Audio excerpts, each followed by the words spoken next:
celaka. Ditanya Nabi Muhammad, siapa yang celaka ya Rasulullah? Yang dapetin orang tuanya di masa tua, dua-duanya atau salah satu daripadanya, tapi dia nggak masuk ke dalam surganya Allah Subhanahu wa taala. Berarti seorang anak yang merawat orang tuanya, berbuat baik kepada kedua orang tuanya, itu menjadikan dirinya dimasukin dalam surganya Allah. Kalau nia-niakan, kalau durhaka sama orang tuanya, maka itu menjadikan dirinya nggak dimasukkan. Apa yang kau lakukan untuk orang tuamu, nanti itu dilakukan pula oleh anak-anakmu. Ketika engkau menjaga orang tuamu, kelak engkau akan memiliki anak yang menjaga dirimu. Ketika engkau taat kepada kedua orang tuamu, kau akan punya anak-anak yang taat kepada dirimu. Ketika engkau berbuat buruk kepada orang tuamu, maka engkau juga akan mendapatkan ganjaran dari Allah Ta'ala, balasannya dari Allah Subhanahu wa Ta'ala. Bismillahirrahmanirrahim. Assalamualaikum warahmatullahi wabarakatuh. Alhamdulillahilladzi hadana lihada wa ma kunna linahtadiya laula an hadanallah. Subhanaka la ilma lana illa ma 'allamtana innaka antal alimul hakim. Rabbi shrah li sadri wa yassir li amri wahlul 'uqdatam min lisani yafqahu qawli. Allahumma salli wa sallim ala sayyidina Muhammadin miftahi bab rahmatillah. عدد ما في علم الله صلاة وسلاما دائمين بدوام ملك الله وعلى آله وصحبه أجمعين. نويت تعلم وتعليم وتذكر وتذكير والنفع والانتفاع والإفادة والاستفادة والحث على تمسك بكتاب الله وسنة رسوله والدعاء إلى الهدى والدلالة على الخير ابتغاء وجه الله ومرضاته وقربه وثوابه سبحانه وتعالى.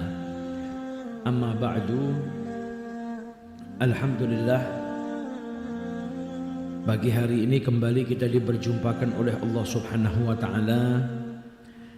Yang kita harapkan hadirnya kita di majlis ini mendatangkan maghfirah dari Allah Subhanahu wa Ta'ala, dan juga kita tergolong sebagai orang-orang yang diridhai oleh Allah Subhanahu wa Ta'ala. Amin ya rabbal alamin.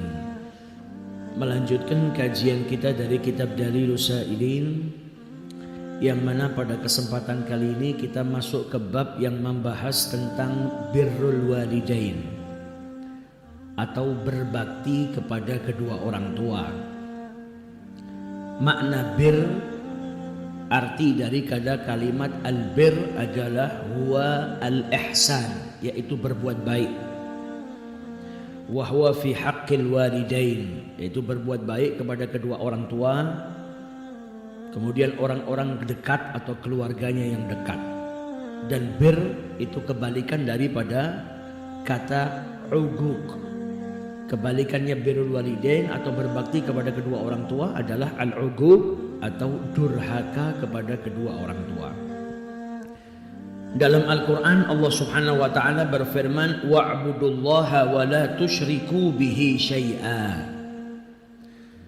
Dan sembahlah Allah Subhanahu wa Ta'ala. Kita diperintahkan untuk menyembah Allah Subhanahu wa Ta'ala, wa la tusyriku bihi syai'a. Jangan pernah sekutukan Allah kepada sesuatu apapun.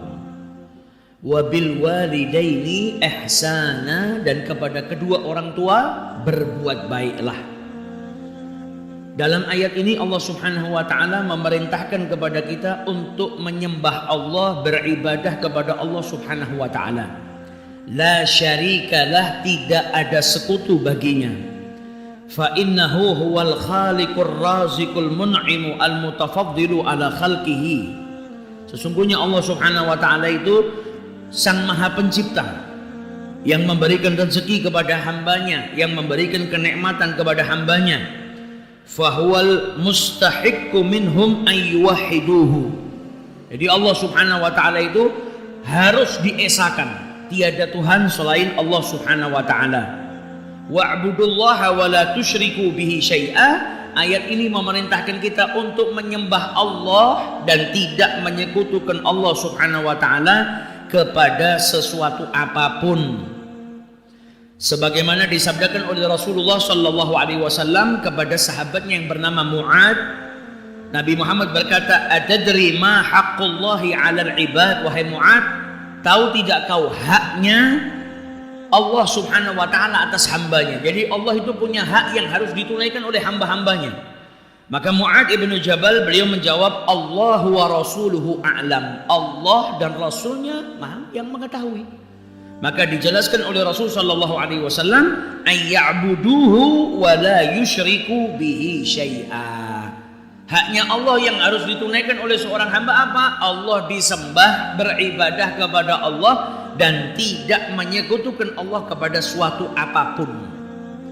Kemudian dilanjutkan oleh Rasulullah, atadri ma haqqul ibad 'ala Allahi idza fa'alu dzalik? Tahu tidak kau haknya seorang hamba yang akan diberikan kepada oleh Allah Subhanahu wa taala kepada hamba tersebut kalau melakukan itu, yaitu nyembah Allah, tidak menyekutukan Allah Subhanahu wa taala. Kalau seorang hamba itu melakukan demikian, apa yang akan diberikan oleh Allah kepada hamba tersebut? Alla yu'adzibahum, maka hamba tersebut tidak akan disiksa oleh Allah Subhanahu wa taala. Jadi dalam ayat ini perintah untuk nyembah Allah, tidak menyekutukan Allah kepada suatu apapun, kemudian dilanjutkan oleh Allah wa bil walidaini ihsana, dan kepada kedua orang tua hendaklah kalian itu berbuat baik. Tsumma ausa bil ihsani ilal walidain. Kemudian Allah di sini mewasiatkan untuk berbuat baik kepada kedua orang tua. Fa innallaha subhanahu ja'alahuma sababan li khurujika minal adami ilal wujud. Karena Allah Subhanahu wa taala itu menjadikan kedua orang tuamu sebab wujudnya dirimu di muka bumi ini yang tadinya sebelumnya dirimu tidak ada. Orang tua laki sama perempuan nikah, kemudian punya anak ngandung di perut ibunya, kemudian dilahirkan. Jadi mereka berdua ini adalah perantara, sabab wujudnya seorang anak yang tadinya tidak ada menjadi ada di muka bumi ini. Wa katsiran ma yagrinullahu subhanahu baina ibadatihi wal ihsani ilal walidain. Dan masih banyak ayat-ayat di mana Allah Subhanahu wa taala membarengkan antara ayat perintah untuk nyembah Allah dan tidak menyekutukan Allah Subhanahu wa taala, dan dilanjut dalam ayat tersebut untuk berbuat baik kepada kedua orang tua. Sebagaimana firman-Nya yang lain, anishkur li wali walidaika. Surat Luqman ayat 14, dan firman Allah yang lain, wa qadha rabbuka alla ta'budu illa iyyahu wa bil walidaini ihsana. Surat Al-Isra ayat 23. Diperintahkan kita untuk nyembah Allah, tidak nyekutukan Allah, dan disambung di ayat tersebut untuk apa? Berbuat baik kepada kedua orang tua. Jadi di sini kita sudah tahu kedudukannya birrul walidain tinggi. Karena apa? Dibarengkan dengan ayat tauhid, nyembah Allah, tidak menyekutukan Allah. Setelah perintah tauhid tadi, langsung diperintahkan oleh Allah untuk apa? Untuk berbuat baik kepada kedua orang tua, menunjukkan kedudukan yang tinggi. Jadi kalau sampai seorang hamba mengamalkan ini, ya dia juga akan dapat derajat yang tinggi. Karena ini perintah daripada Allah Subhanahu wa taala. Dan dalam ayat yang lain Allah Subhanahu wa taala berfirman, wa qadha rabbuka alla ta'budu illa iyyahu wa bil walidaini ihsana. Ayat ini juga Allah Subhanahu wa taala memerintahkan wa qadha. Apa maksudnya wa qadha? Yaitu wassa. Dan kalimat ini dalam firman ini Allah Subhanahu wa taala amiran, memerintahkan bi'ibadatihi wahdahu, untuk menyembah Allah Subhanahu wa taala semata. Jadi kita diperintahkan untuk menyembah Allah Subhanahu wa taala. Kemudian wa bil walidaini ihsana, ai wa amara bil walidaini ihsana. Allah perintahkan kepada kita untuk berbuat baik kepada kedua orang tua. Dan di ayat ini disambung sama Allah Subhanahu wa taala, imma yablughanna 'indakal kibara ahaduhuma aw kilahuma fala taqul lahumā uffin. Kalau sampai orang tuamu itu sampai sudah tua dan ada bersama dengan dirimu, jangan sampai mereka itu mendengar ucapan yang tidak baik. Dan paling rendah atau paling minimnya ucapan yang tidak baik itu seorang anak mengucapkan kepada orang tuanya uff atau ah. Itu ucapannya nggak baik. Ah saja dilarang sama Allah Subhanahu wa taala, apalagi sampai kata-kata yang kasar. Apalagi sampai kata-kata yang menyakitkan hati orang tua, padahal atau saja enggak diperbolehkan. Wala tanharhuma, jangan berbuat buruk kepada kedua orang tua, jangan bentak, jangan caci, jangan sakiti. Jangan sampai berbuat buruk kepada kedua orang tua. Wa qul lahuma qaulan karima, ucapkan kepada orang tua ucapan-ucapan yang baik, yang lemah lembut, yang penuh dengan kasih sayang, yang penuh dengan adab, akhlak, sopan santun. Jangan sampai bicara sama orang tua itu sama dengan kita bicara dengan sahabat kita sendiri. Harus ada toto kromonya, harus ada adabnya, sopan santunnya. Karena apa? Kedua orang tua itu menjadi sebab wujudnya dirimu di muka bumi ini. Dan kedua orang tua itu diangkat derajatnya oleh Allah Subhanahu wa taala. Engkau diperintahkan berbakti. Perintahnya turun setelah Allah memerintahkan nyembah Allah dan tidak boleh menyekutukan Allah Subhanahu wa taala. Jadi ketika berbicara sama orang tua dengan penuh adab, dengan penuh kesopanan, dengan akhlak. Karena ini diperintahkan oleh Allah Subhanahu wa taala. Wa qul, katakan kata-kata Allah Subhanahu wa taala, lahuma. Kalau kau bicara sama mereka, ucapkan ucapan qaulan karima, ucapan yang baik. Ai lainan, thayyiban, lemah lembut, baik, hasanan, bitta'addubi wa tauqirin wa ta'zim, dengan penuh adab dan dengan penuh penghormatan. Itu cara bicara yang diperintahkan oleh Allah Subhanahu wa taala kepada seorang anak ketika berbicara kepada kedua orang tuanya. Wakhfid lahuma janaha dhulli minar rahmah.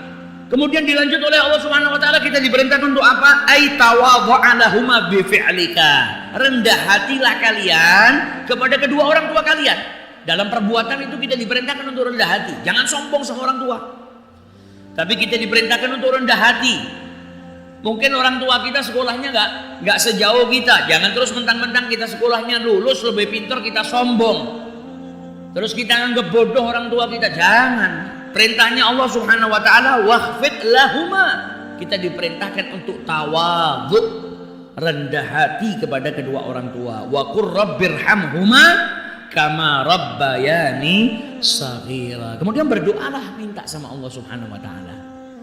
Bahkan di dalam tafsir Ibnu Katsir disebutkan fi kibarihima wa inda wafatihima. Baik di masa tua mereka maupun di saat mereka sudah meninggal dunia, doakan mereka, doakan kedua orang tua.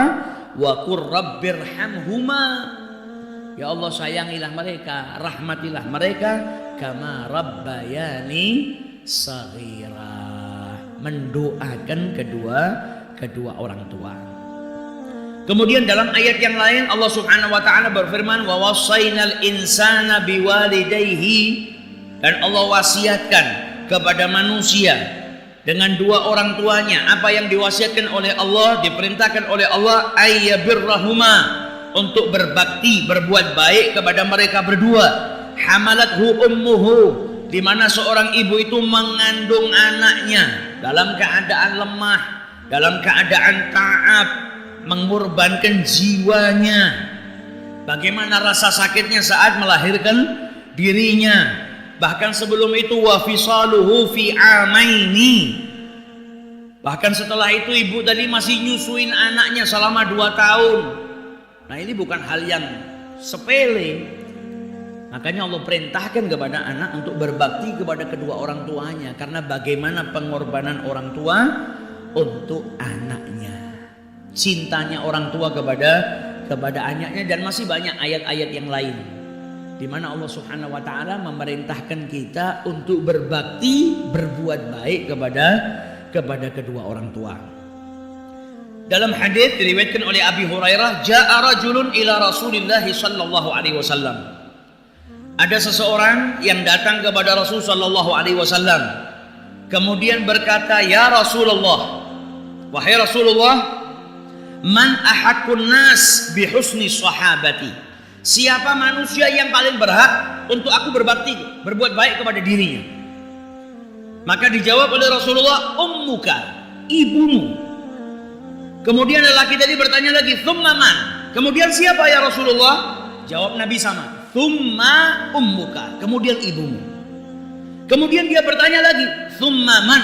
Kemudian siapa ya Rasulullah? Qala thumma ummuka, kemudian ibumu. Disebut sama Nabi 3 kali.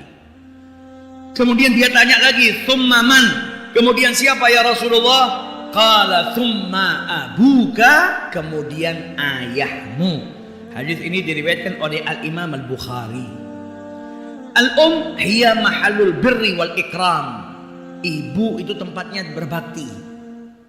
Ibu, bapak, orang tua itu tempatnya berbakti seorang anak. Wahya ramzu tadhiyah wal fida wat tuhri wan naqa. Dan ibu itu adalah simbol pengorbanan. Kalau ingin tahu pengorbanan, yang paling besar pengorbanannya kepada kita itu ibu kita. Ibu itu rela mati demi anaknya.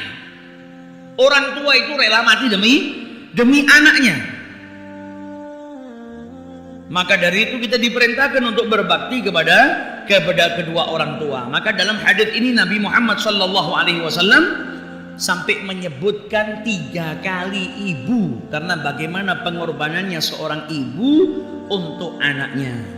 Jadi sahabat ini datang kepada Rasulullah dan bertanya, "Man aulan nasi bil ihsan ilaihi wal birri bihi fi musahabatihi lahu." Dia tanya, "Ya Rasulullah, orang yang paling layak untuk saya baktiin, orang yang harus saya perhatikan, saya berbuat baik, berbuat ihsan, itu siapa ya Rasulullah?" Maka dijawab oleh Nabi SAW, "Aulan nas bi husni muamalati wa tibil muasyarati hiya al-um." Yang paling layak untuk kau bakti sama dia, berbuat baik kepada dirinya adalah seorang ibu. Kemudian orang ini tanya lagi, "Setelah itu siapa ya Rasulullah?" Maka dijawab sama Nabi Muhammad dengan jawaban yang sama, "Ibumu." Siapa lagi ya Rasulullah? Ibumu. Disebut 3 kali oleh Rasul sallallahu alaihi wasallam, bayanan li fadliha ala sairil aqarib duna istithna. Jawaban Nabi ini menunjukkan sebuah penjelasan kepada kita, kalau ada kekhususan, ada sesuatu yang istimewa di ibu ini melebihi daripada kerabat-kerabat yang lain. Makanya sampai disebut sama Nabi Muhammad sebanyak 3 kali. Kemudian yang keempat, baru Nabi Muhammad sallallahu alaihi wasallam menyebutkan abuka, yaitu ayahmu. Kenapa kok ibu itu disebutkan lebih banyak daripada ayah? Sama, kalau kita disuruh berbakti dua-duanya, kita diperintahkan berbakti. Bapak sama ibu kita diperintahkan untuk berbakti. Tapi kenapa dalam hadis ini Nabi Muhammad sampai menyebutkan 3 kali? Disebutkan oleh para ulama karena mungkin bisa jadi karena banyaknya keistimewaan yang ada pada seorang ibu untuk anaknya. Karena ibu ini nanggung banyak beban, ngandung anaknya 9 bulan, kemudian melahirkan itu taruhannya nyawa. Bagaimana rasa sakitnya, sampai dikatakan rasa sakitnya itu setelah nazak yang paling sakit itu melahirkan. Bagaimana rasa sakit yang ditanggung oleh seorang ibu. Bagaimana setelah itu seorang ibu itu masih nyusuin anaknya 2 tahun. Kalau anaknya malam lapar, bangun, disusuin. Kalau anaknya malam hari nangis karena mengeluarkan kotoran, dicebokin. Bagaimana taat, susah payah, jerih payahnya seorang ibu. Makanya sampai disebutkan 3 kali oleh Rasulullah Sallallahu Alaihi Wasallam. Dan biasanya, kata para ulama, biasanya kalau kita itu sama orang yang paling sayang sama kita, akhirnya kita itu ngeremeh no. Kalau saya berbuat gini ibu saya nggak marah, ibu saya itu sayangnya sama saya luar biasa. Terkadang manusia itu kalau ada orang yang sayang banget sama dia, justru malah ngeremeh no. Makanya sampai diulang 3 kali sama Rasulullah Sallallahu Alaihi Wasallam. Nah, ayat Quran ini tadi nyebutkan bagaimana jerih payahnya seorang ibu, dan haditsnya Nabi harus ini kita renungin supaya apa? Kita bisa tambah berbakti kepada kedua orang tua kita. Orang tua kita itu waktu kita kecil, bahkan sampai sekarang, tidak harus di masa kecil, bahkan sampai sekarang, sampai seusia kita saat ini, kalau kita mungkin jam 12 malam bangunin orang tua kita lapar, diambilkan makan. Apalagi di saat kita nggak mampu bergerak, nggak mampu ngambil makan sendiri, masih bayi. Ketika lapar nggak terus ibu kita bangun, nanti subuh sekalian saya susuin. Enggak, ibu nggak tega biarkan anaknya sepanjang malam itu lapar. Nah sebaliknya, hari ini mungkin kita punya orang tua yang sudah tua, mungkin jalannya sudah susah, membutuhkan bantuan anaknya. Nah kalau orang tuanya lapar, kita langsung berikan makanan, atau kita nanti sudah malam, besok sekalian.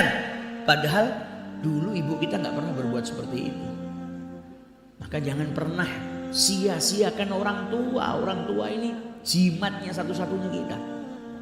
Salah satu sarana kita untuk menuju ke surganya Allah Subhanahu wa ta'ala.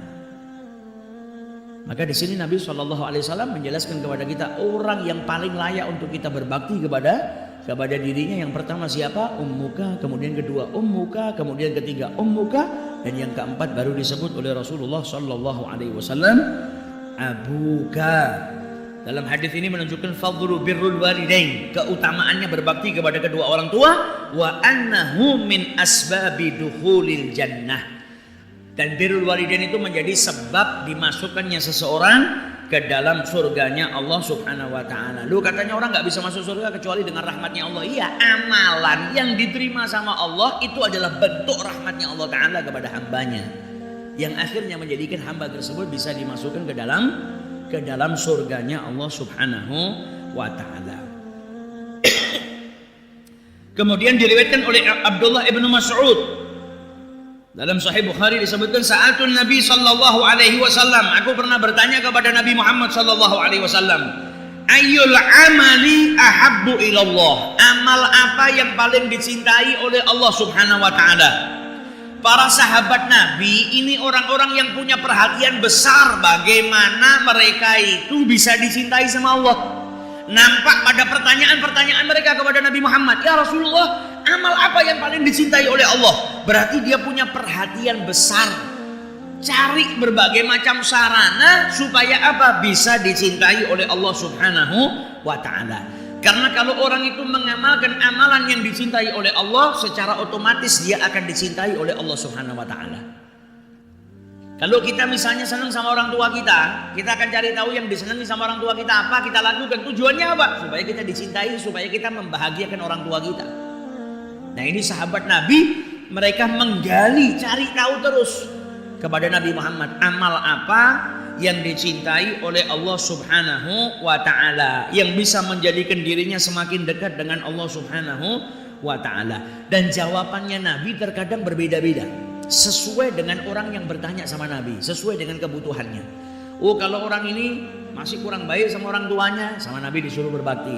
Oh, kalau orang ini kurang di bagian ini, sama Nabi dijawab bagian yang itu.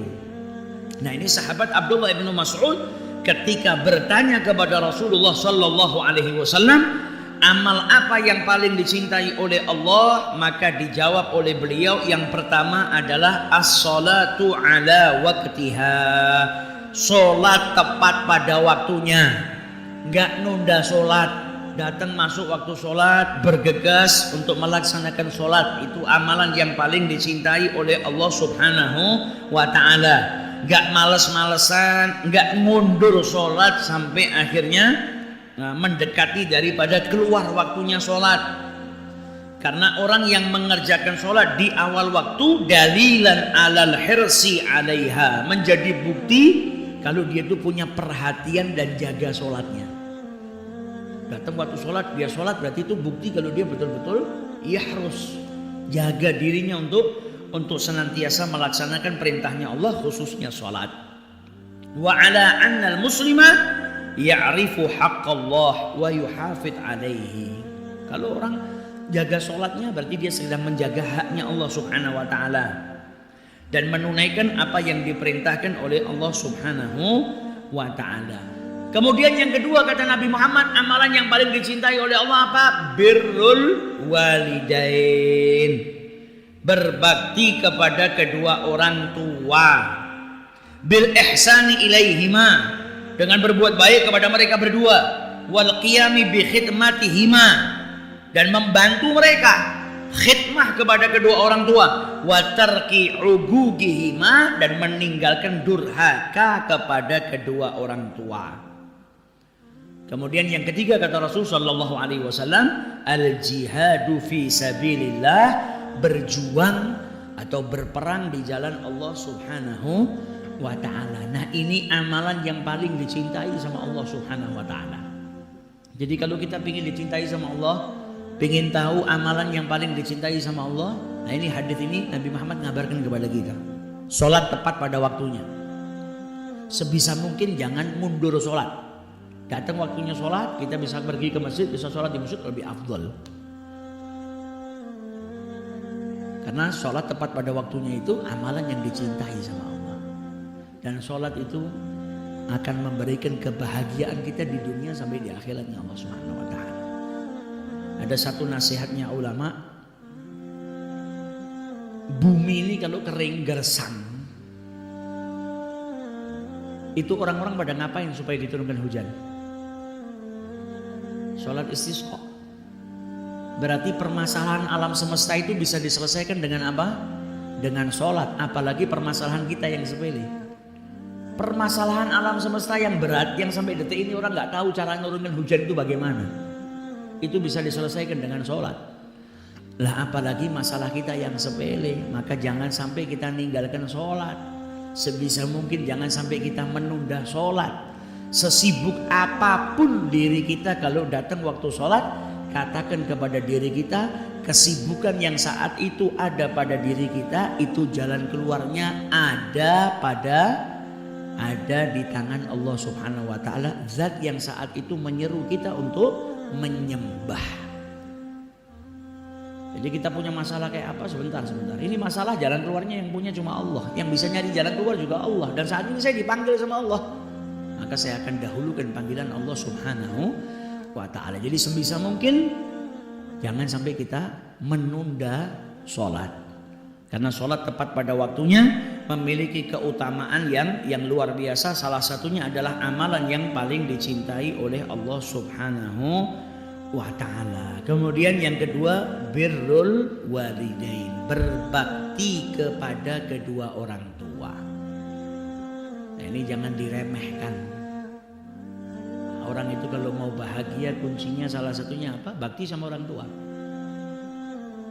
Gak ada ceritanya ada orang yang durhaka sama kedua orang tuanya hidup bahagia di dunia ini. Gak pernah ada ceritanya. Yang ada kalau kita ketemu sama orang sukses, kita tanya rahasianya apa? Birrul walidain. Berkahnya kedua orang tuanya, doanya kedua orang tuanya. Saya bahkan pernah ketemu sama seorang pengusaha sukses. Saya nanya, ini kiat-kiatnya apa? Langkah menuju kesuksesannya dulu tuh bagaimana?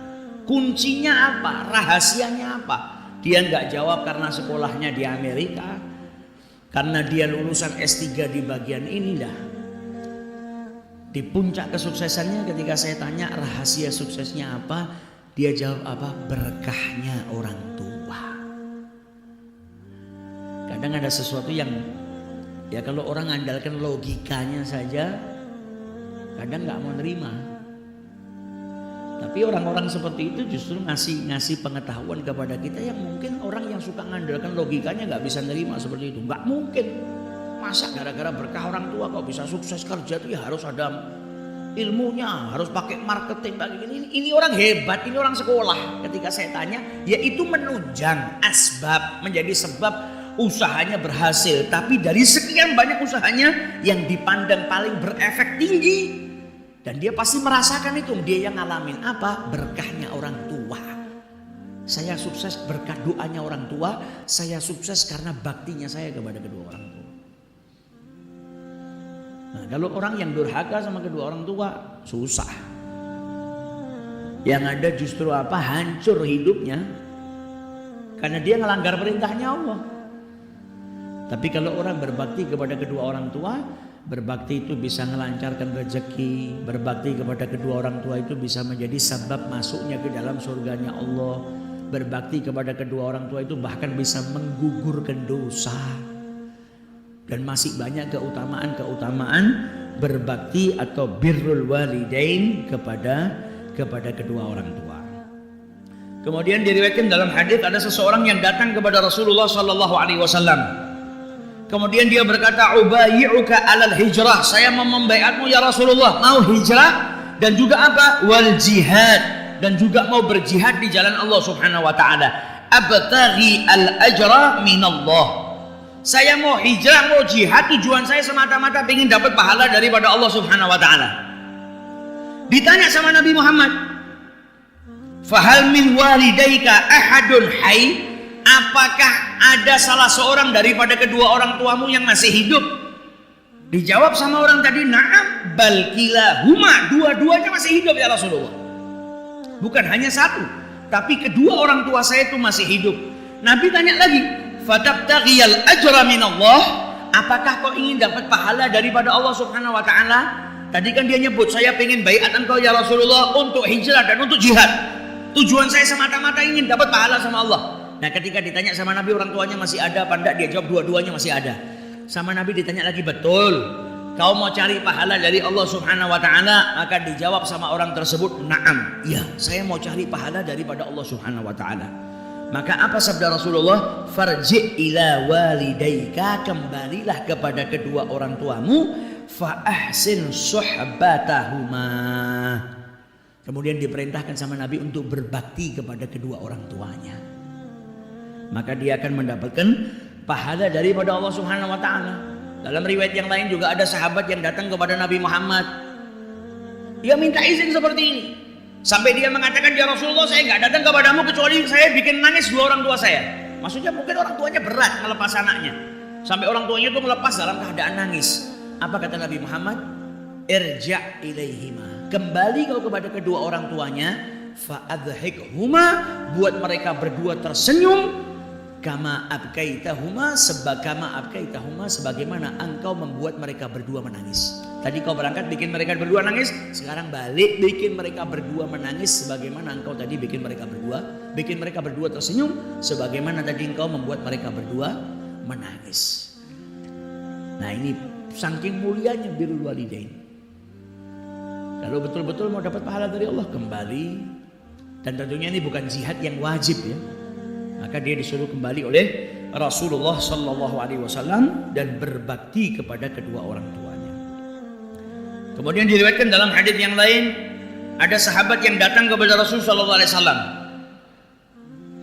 dari Abu Usaid. Dia bercerita bahwasanya ketika Rasul Sallallahu Alaihi Wasallam sedang duduk dengan para sahabatnya dari Bani Salamah, datang seseorang kepada Nabi Muhammad. Kemudian dia bertanya, ya Rasulullah, hal baqiya min birri abawai syai'un abarruhuma bihi ba'da mautihima? Ya Rasulullah, apakah masih ada perbuatan baik, bakti untuk kedua orang tua sedangkan orang tua saya sudah meninggal? Masihkah saya masih bisa berbakti? Adakah amalan yang bisa saya amalkan untuk kedua orang tua saya yang sudah wafat? Maka dijawab oleh Rasulullah, na'am, ada. Apa ya Rasulullah? As-salatu alaihima, mendoakan kedua orang tuamu yang sudah wafat tadi.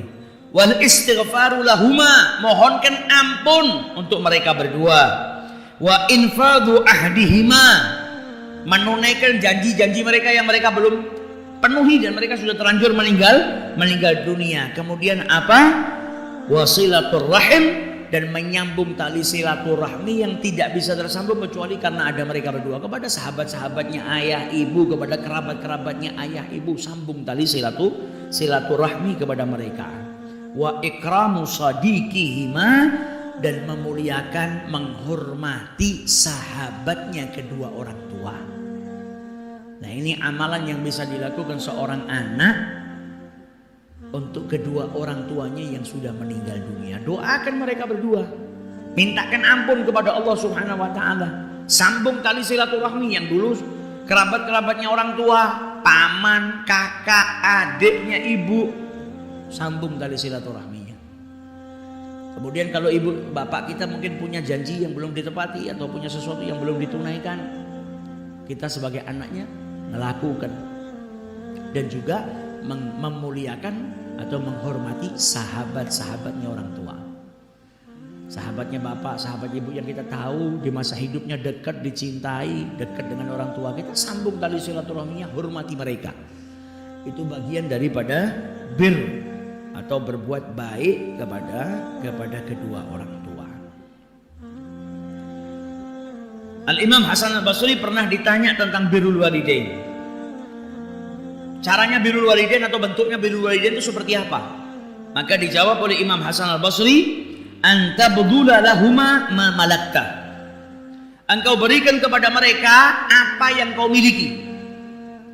Wa an tuti'ahuma fima amaraka bihi, dan engkau taat kepada apa yang diperintahkan oleh kedua orang tuamu, illa ayyakuna ma'siyatan, kecuali perintahnya maksiat. Diperintahkan apapun kau taat, kecuali perintahnya maksiat. Perintahnya melanggar Allah Subhanahu wa taala, sebagaimana firman di dalam Al-Qur'an, kalau orang tuamu ngajak engkau syirik, menyekutukan Allah, kufur, maka di situ enggak wajib kau taati, dosa malah kau taat. Jangan ditaati. Tapi bukan berarti ketika engkau diajak dalam perbuatan maksiat atau diperintahkan berbuat buruk atau diajak kufur sekalipun, engkau tidak boleh taat, bukan berarti engkau boleh mutus hubungan dengan mereka, tidak. Bahkan ketika orang tuamu tidak beriman, tidak seagama dengan dirimu, engkau tetap diperintahkan oleh Allah untuk apa? Berbuat baik kepada mereka berdua. Di dunia ini tetap diperintahkan untuk berbuat baik. Kalau diperintahkan, perintahnya mengandung unsur maksiat, gak usah ditaatin.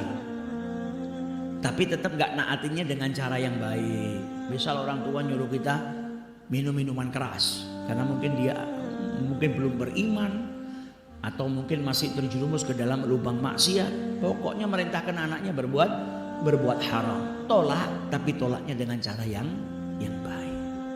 Jangan terus kita mengatakan mereka dengan kata-kata yang kotor atau kata-kata yang kasar, tidak.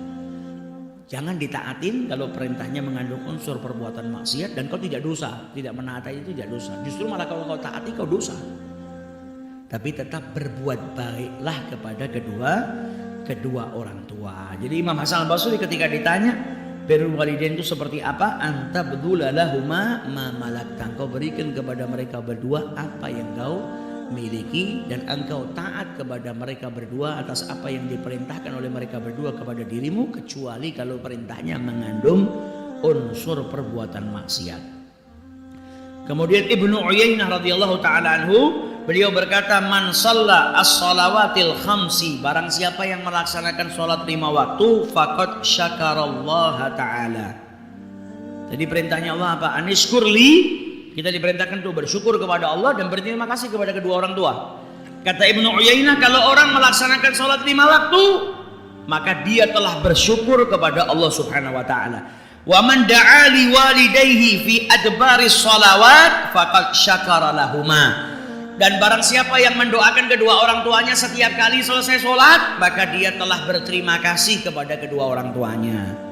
Jadi jangan lupa selesai sholat, assalamualaikum warahmatullahi wabarakatuh, assalamualaikum warahmatullahi wabarakatuh. Setelah baca zikir yang diajarkan sama Nabi Muhammad, jangan lupa berdoa untuk kedua orang tua. Minimal rabbighfirli wa liwalidayya warhamhuma kama rabbayani shaghira. Minimal seperti itu. Kalau bisa dengan doa yang panjang lebih bagus. Mintakan sama Allah, doakan kedua orang tua kita dengan doa yang banyak. Karena apa? Dulu orang tua kita, bahkan sampai hari ini, gak usah bicara dulu, orang tua kita tuh selalu mendoakan anak-anaknya dengan doa yang panjang. Gak kesel. Kita terkadang doakan 2 menit aja kesel, males. Selesai sholat, assalamualaikum, doakan orang tua sama jalan. Naik sepeda motor, jalan. Seakan-akan gak butuh, mau diterima gak diterima terserah. Yang penting saya berdoa. Orang tua kita doakan anaknya nggak pernah seperti itu. Kalau doakan anaknya bangun malam tahajud nangis minta sama Allah, ya Rabb, kadang sampai lupa berdoa untuk dirinya sendiri. Orang tua itu kadang lupa mendoakan dirinya sendiri, saking apa? Banyaknya doa yang dia minta, dia panjatkan kepada Allah untuk anak-anaknya. Kadang banyak melakukan amal soleh supaya anaknya dilindungi, supaya anaknya dijaga sama Allah Ta'ala. Maka jangan pernah malas untuk mendoakan orang tua.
Apa yang kau lakukan untuk orang tuamu, nanti itu dilakukan pula oleh anak-anakmu. Ketika engkau menjaga orang tuamu, kelak engkau akan memiliki anak yang menjaga dirimu. Ketika engkau taat kepada kedua orang tuamu, kau akan punya anak-anak yang taat kepada dirimu. Ketika engkau berbuat buruk kepada orang tuamu, maka engkau juga akan mendapatkan ganjaran dari Allah Ta'ala, balasannya dari Allah Subhanahu Wa Ta'ala. Suka bentak orang tua, ya nanti punya anak suka bentak. Kurang ajar sama orang tua, wa iyadzubillah, nanti punya anak yang kurang ajar. Tapi ketika engkau mati-matian untuk orang tuamu, maka engkau akan memiliki anak pula yang akan mati-matian untuk dirimu. Akan berbakti pula kepada dirimu, sebagaimana dikatakan oleh ahli hikmah, ra'in abaka, jagalah orang tuamu, yar'aka ibnaka, maka anakmu akan menjaga dirimu. Nah, kadang orang tua itu, seorang anak itu diuji oleh Allah Subhanahu Wa Ta'ala. Diuji apa? Ya punya orang tua yang mungkin gak sependapat. Khususnya kalau orang tua sudah masuk usia yang lebih tua. Karena kata Nabi SAW dalam hadisnya apa? Rahima anfun, celaka. Ditanya Nabi Muhammad, siapa yang celaka ya Rasulullah? Yang dapetin orang tuanya di masa tua, dua-duanya atau salah satu daripadanya, tapi dia nggak masuk ke dalam surganya Allah Subhanahu Wa Ta'ala. Berarti seorang anak yang merawat orang tuanya, berbuat baik kepada kedua orang tuanya, itu menjadikan dirinya dimasukin dalam surganya Allah. Kalau nia-niakan, kalau durhaka sama orang tuanya, maka itu menjadikan dirinya nggak dimasukkan ke dalam surganya Allah Subhanahu Wa Ta'ala. Kenapa kok yang disebutkan tua? Karena di masa tua orang tua itu lebih butuh banyak baktinya anak. Lebih butuh banyak bantuan, karena orang tua itu kalau sudah tua kan lebih lemah tubuhnya, nggak bisa cari nafkah sendiri. Makanya disebutkan kibar di saat orang tua itu tua. Nah, kadang seorang anak dapat ujian nggak sependapat. Orang mau berbakti, orang itu sama Allah diuji. Untuk apa? Supaya bisa dibedakan mana yang bersungguh-sungguh, mana yang pura-pura. Nah, kadang ketika kita mau berbakti sama orang tua, diuji sama Allah, berbeda pendapat sama orang tua, mungkin keinginan orang tua berbeda dengan kita. Nah, itu ujian dari Allah, kita betul-betul bakti atau tidak. Kalau sampai kita malah nantang, malah berbuat buruk, nah ini bahaya. Apalagi di saat orang tua kita sudah tua, di saat lemah, mereka membutuhkan bantuan daripada anaknya, jangan sampai kita berbuat buruk. Terkadang kita ujian kita nggak berat.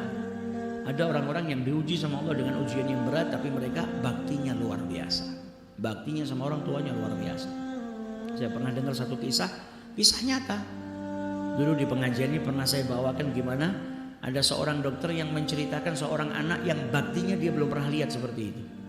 Yang justru pemandangan depan matanya itu menjadikan dia itu terpukul. Kok dia tidak seperti itu sama orang tuanya. Dia seorang dokter, nggak lama datang pasien, seorang pemuda ganteng, berpendidikan, nampak kalau anak ini berpendidikan, kan orang yang ekonominya mapan, orang yang karirnya bagus. Datang bawa seorang wanita yang sudah tua, gerak-gerak sendiri, joget-joget sendiri, kudungnya dilepas, bajunya ditarik-tarik. Ditanya sama dokternya, ini siapa? Ini ibu saya. Lah kenapa kok seperti ini? Ya, ada penyakit lah. Atau hari ini disebut dengan kurang-kurang waras lah. Ini ada sakitnya ibu saya. Maka ditanya sama dokter tadi, sudah lama ya, sudah lama.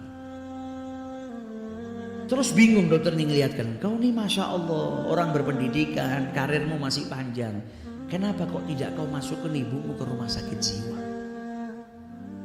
Wah, saya itu diperintahkan sama agama, Allah merintahkan saya untuk berbakti, kok saya mau nyiak-nyiakan orang tua saya? Ini surga saya. Sama dokternya ditanya, loh apa ibumu ini kenal sama kau? Nggak kenal.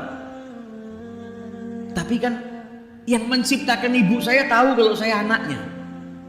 Nggak mungkin dilupakan dan saya diperintahkan untuk berbakti. Lah kau nih jaga ibumu dari kapan? Dari saya kecil. Yang mandikan saya, yang ngasih makan saya. Kalau tidur saya ikat kakinya ibu saya dengan kaki saya supaya nggak lari-lari. Ini dokter sampai neteskan air mata. Ya Allah, baktinya anak ini sama orang tuanya padahal orang tuanya kekurangan. Kemudian kata dokter tadi, kemudian ibunya ngelihat ke arah TV. TV itu pas dokternya nyetel parabola. acara apa, siaran langsung di Mekah. Maka ibunya ketika ngelihat Mekah, ibunya bilang apa? Mekah, saya mau ke Mekah, saya mau ke Mekah. Kata anaknya, insya Allah bulan depan saya antarkan. Dokternya bingung, kau mau bawa ibumu ke Mekah? Iya. Saya berusaha, ibu saya nggak ngucap apa kecuali saya turuti. Loh tapi ibumu kan nggak wajib haji, nggak juga bisa umroh, nggak ada kewajiban, mau hilang akalnya nggak sempurna. Dia bilang, ya saya tahu, tapi saya berusaha apapun yang diinginkan oleh ibu saya lakukan. Lihat bagaimana hebatnya baktinya seorang anak. Kita ujiannya nggak seperti itu. Kadang ujiannya orang tua kita cuma minta sesuatu, ya Allah. Yang kadang itu sangat-sangat mudah. Yang terkadang kalau orang lain yang minta kita bergegas melakukannya. Begitu orang tua yang minta, nanti dulu. Mentang-mentang apa? Orang tuanya nggak mungkin ngamuk. Toh itu ibu saya, itu bapak saya, sayang sama saya. Tapi begitu orang lain, dia justru malah mati-matian untuk orang lain. Nah, ini yang nggak benar. Kita diperintahkan untuk apa? Untuk dahulukan dari siapa yang paling berhak untuk dibaktiin, berbuat baik. Kata Rasulullah, ummuka, kemudian abuka, ayahmu. Jadi jangan sampai kita baik sama orang justru malah buruk sama orang tua. Baik sama orang tua dan baik juga dengan yang lainnya. Yang diprioritaskan siapa? Orang tua. Abdullah bin Umar radhiyallahu taala anhuma pernah berjumpa dengan seorang lelaki Badui, orang desa, orang dusun. Ketika beliau berjumpa, beliau lepas imamahnya, serbannya, mahkotanya. Serbannya Abdullah bin Umar ini dilepaskan, diberikan kepada orang tersebut. Kemudian suruh naik ke atas tunggangannya. Katanya Ibnu Dinar, ini wahai Abdullah bin Umar, ini orang dusun. Orang dusun tuh kau sapa saja sudah senang.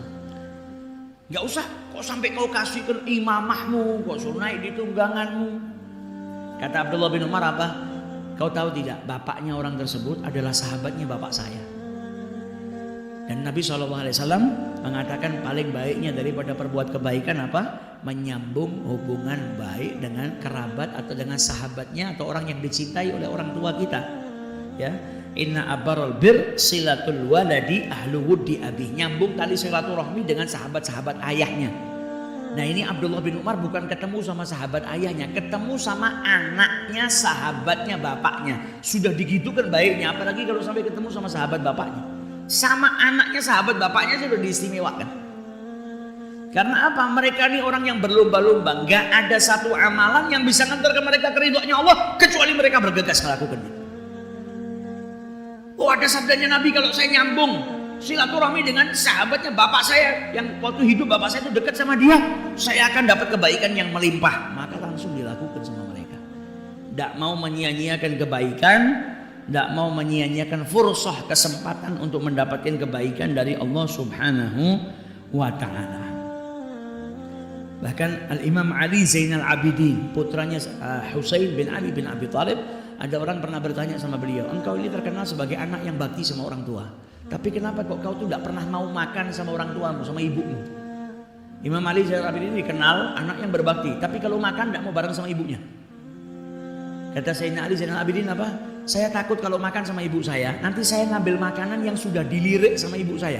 Ibu saya sudah kepingin ngambil mau dimakan, ternyata tangan saya mendahului. Saya takut perbuatan saya itu tergolong sebagai perbuatan yang durhaka sama orang tua. Sampai seperti itunya. Saking apa? Birrul walidain. Gak mau ngecewakan orang tuanya bahkan dalam masalah makanan saja. Padahal ibu itu kalau tahu anaknya yang kepingin dikasih. Tapi dia takut kalau perbuatannya sampai nyakitin ibunya, atau takut kalau sampai itu menjadikan dia tergolong sebagai anak yang durhaka, sampai beliau jaganya seperti itu. Nah ini baktinya orang-orang yang hidup di sekeliling Rasulullah, orang-orang yang berittiba, yang cintanya kepada Allah luar biasa dan cintanya kepada Nabi Muhammad SAW luar biasa. Ra'a Abdullah bin Umar bin Khattab radhiyallahu anhuma rajulan yahmilu imra'atan azuzan ala dhahrihi wa yatufu biha al-baitul haram. Sayyidina Abdullah bin Umar melihat orang yang gendong perempuan tua di pundaknya tawaf di Ka'bah. Tawaf sendiri itu capek, ini tawaf gendong orang. Selesai tawaf ditanya sama Abdullah bin Umar, itu yang kau gendong siapa? Ibu saya. Wahai Abdullah bin Umar, apakah kau sudah lihat kalau saya ini sudah Apakah perbuatan yang saya lakukan itu di matamu sudah bisa masuk dalam kategori saya balas jasanya orang tua? Apa kata Abdullah bin Umar? Kok balas jasa orang tua? Kau balas satu saja dari rasa sakit yang dirasakan oleh ibumu saat melahirkan dirimu saja gak bisa. Ketika melahirkan tuh rasa sakitnya banyak, satu saja itu kau gak mampu balasnya. Apalagi balas jasanya orang tua semuanya. Satu rasa sakit yang dialami oleh ibumu ketika melahirkan dirimu saja kau gak bisa balas. Walakinnaka ahsanta, tapi kau telah berbuat baik kepada ibumu, lanjutkan. Kalau balas gak bisa, balas jasanya orang tua gak bisa. Satu sakitnya saat melahirkan aja gak bisa, apalagi balas semua jasanya orang tua. Kan tetapi seorang anak yang demikian dia sudah berbuat baik, lanjutkan. Tetap lakukan kebaikan kepada kedua orang tua. Nabi Allah Musa alaihi salatu wassalam diriwayatkan pernah bertanya kepada Allah Subhanahu wa taala, "Ya Rabb, arini man rafiqi fil jannah." Permintaannya para nabi itu istimewa ya. Nabi Musa minta sama Allah, "Ya Rabb, tunjukkan teman saya di surga nanti siapa?" Kalau kita nggak bisa, "Ya Rabb, tunjukkan teman saya di surga siapa?" Ya masuk surga. Kalau nabi-nabinya Allah sudah pasti masuk surga. Jadi mintanya sudah bukan masuk surga, ya Allah tunjukkan teman saya di surga itu siapa. Maka Allah Subhanahu wa taala berfirman kepada Nabi Allah Musa, laki-laki yang pertama akan lewat di hadapanmu min hadzal tariq fa huwa rafiquk fil jannah. Ini laki-laki yang lewat bentar lagi itu temanmu di surga. Enggak lama lewat orang biasa. Loh, ini teman saya di surga. Diikutin sama Nabi Allah Musa. Sampai ke satu rumah. Begitu tiba di rumah, laki tadi tersebut bikin masakan makanan, kemudian duduk di depannya wanita tua, dulang, nyuapin wanita tua tadi. Sampai selesai, kemudian ngasih air minum, diminumin dari wanita tua tadi. Selesai itu dia keluar. Didatangi sama Nabi Allah Musa. Ditanya, itu wanita tua tadi yang di dalam rumah itu siapa? Itu ibu saya. Oh, ibumu. Ibumu tuh sering berdoa enggak untuk dirimu? Iya. Tapi doanya cuma satu, nggak pernah berubah. Dari mulai saya kecil sampai detik ini, ibu saya kalau doakan saya cuma satu doa. Mintanya sama Allah cuma satu, nggak pernah berubah. Maka Nabi Allah Musa bertanya kepada lelaki tersebut, "Famadza taqulu fi da'watiha?" Apa yang diucapkan sama ibumu dalam doanya? Kata lelaki tadi, ibu saya itu kalau berdoa, doanya apa? Allahumma ja'al ibni ma'a Musa bin Imran fil jannah. Ya Allah, jadikan anak saya itu satu tempat dengan Nabi Musa di surga. Cuma itu doanya. Dari mulai saya kecil, ibu saya kalau doa, "Ya Allah, jadikan anak saya itu dengan Nabi Musa di surga, dengan Nabi Musa bin Imran di surga." Tiap hari doanya seperti itu. Apa kata Nabi Musa? Kabar gembira bagi dirimu, sesungguhnya Allah Subhanahu wa taala telah mengijabahi doanya ibumu. Saya adalah Musa ibn Imran. Karena laki tadi belum mati, belum meninggal, tapi Nabi Musa sudah dapat kabar dari Allah kalau yang lewat di hadapannya nanti adalah temannya di surganya Allah Subhanahu wa taala. Da'watul doanya orang tua, doanya ibu itu mustajabah. Minta didoakan sama orang tua. Jangan lupa, lihat ini doanya seorang ibu minta supaya anaknya dimasukkan di surga bersama dengan Nabi Allah Musa, diijabahi sama Allah taala. Maka kita minta supaya orang tua kita mendoakan kita dengan doa yang baik. Dan kalau kita punya anak, hati-hati sama mulut, jangan doakan yang buruk. Nanti akhirnya ketika doakan anak yang buruk, anak tadi diijabahi doanya, akhirnya anak kita buruk, kita yang rugi. Tapi doakan anak-anak kita supaya anak-anak kita menjadi anak-anak yang soleh, solehah, anak-anak yang berbakti kepada kedua orang tuanya, anak-anak yang bertakwa, anak-anak yang ngikutin jalannya Nabi Muhammad sallallahu alaihi wasallam, anak-anak yang kelak bisa membahagiakan diri kita, anak-anak yang kelak meringankan hisab kita di hadapan Allah Subhanahu wa taala. Doakan dengan doa-doa yang baik. Semoga Allah Subhanahu wa taala mengijabahi setiap doa-doa kita untuk anak-anak kita. Dan bagi siapapun yang masih memiliki kedua orang tua, semoga dipanjangkan usianya oleh Allah, diberkahi oleh Allah Subhanahu wa taala, diberikan sehat wal afiyah, dan dijadikan di sisa umurnya kita bisa berbakti kepada mereka berdua. Amin ya rabbal alamin. Wallahu a'lam.